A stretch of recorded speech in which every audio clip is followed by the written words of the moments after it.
8% 정도밖에 안 되는데 최근에 와서 아까 말씀드린 항암 치료의 약물이 많이 발달하면서 한 10% 정도까지 2% 정도 올라갔습니다. 물론 이제 다른 암들은 사실 뭐 옛날 한 10년, 20년 전에 비하면 2배, 뭐 3배 이렇게까지 이제 치료율이 올라간 암도 있는데 췌장암은 아직까지도 치료하기가 굉장히 어려운 암입니다. 안녕하세요. 차의과학대학교 분당차병원 소화기내과 교수 고광현입니다.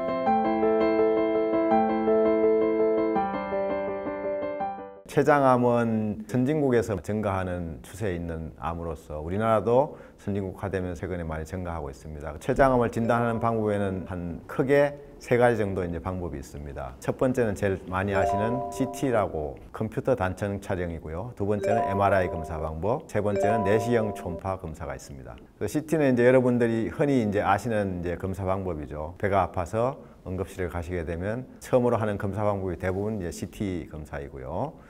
CT에서 이제 췌장에 혹이 있다, 암이 의심된다 하게 되면 그 다음으로 진행하는 검사가 MRI 혹은 내시경 초음파가 되겠습니다. MRI 검사는 CT보다 또 좀 더 정확하게 이제 병을 알 수가 있고, CT에서 안 보이는 이제 혈관과의 관계라든지 간에 전이가 되어 있는 부분, 이런 부분들을 좀 더 잘 알 수 있는 검사 방법이 되겠습니다. 그리고 마지막으로 내시경 초음파 검사라는 것은 우리가 이제 일반적으로 말하는 초음파는 몸 밖에서 초음파 영상 기계를 가지고 여러 가지 장기, 간, 썰개, 췌장, 콩팥 이런 걸 보는 게 일반적인 초음파 검사고요. 내시경 초음파라는 것은 똑같은 초음파를 이용하는데 내시경 끝에 이렇게 초음파가 달린 기계를 내시경 하듯이 몸속에 집어넣어서 위나 십이장 쪽에 들어가서 거기서 이제 췌장, 담도 쪽을 검사하는 방법이고, 췌장암이나 담도 질환을 제일 정확하게 볼 수 있는 검사 방법 중에 하나입니다. CT나 MRI나 내시경 초음파로 진단이 되면은 대부분 이제 수술을 진행하면 됩니다. 그렇지만 이제 수술을 못하는 상황에서 항암 치료를 한다든지 방사선 치료를 한다든지 이런 치료를 하게 되면은 반드시 조직 검사를 통해서 췌장암이라는 확진을 해야 됩니다. 위나 대장 뭐 이런 데 암은 내시경을 통해서 이제 간단하게 조직 검사를 통해서 암세포를 얻어서 진단을 할 수 있겠는데, 췌장암 같은 경우에는 위 뒤쪽에 이렇게 숨어 있기 때문에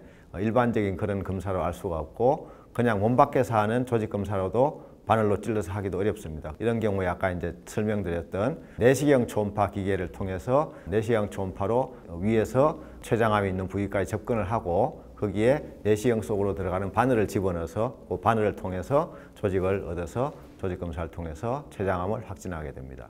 모든 암이 대부분 치료의 제일 좋은 방법은 수술입니다. 수술을 해야지 완치될 확률이 이제 굉장히 높아지는데, 불행하게도 췌장암은 수술할 수 있는 확률이 많지 않습니다. 한 30%가 안 됩니다. 그래서 나머지 70% 환자들은 수술할 수 있는 기회가 없는데요. 최근에 와서는 그런 환자들도 수술 전에 항암 치료를 통해서 종양의 크기를 줄이고, 그 다음에 주변에 이제 임파젤이라든지 혈관하고 붙어 있는 그런 부분들을 많이 해결하면은 항암 치료 후에 이제 수술할 수 있습니다. 그래서 크게 말하자면 수술하는 방법, 항암 치료하는 방법, 또 하나 이제 보조적으로 이제 방사선 치료, 이렇게 이제 3가지 방법이 있겠는데요.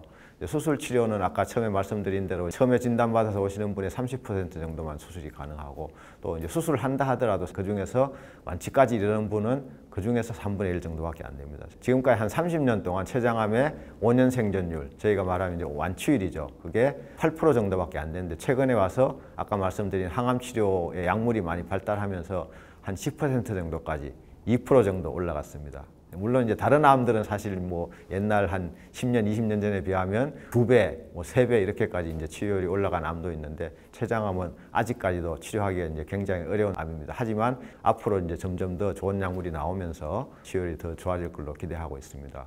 그리고 이제 항암 치료 같은 경우에는 수술 전에 먼저 이제 항암 치료를 하는 경우하고 수술 후에 항암 치료하는 경우 2가지가 있습니다.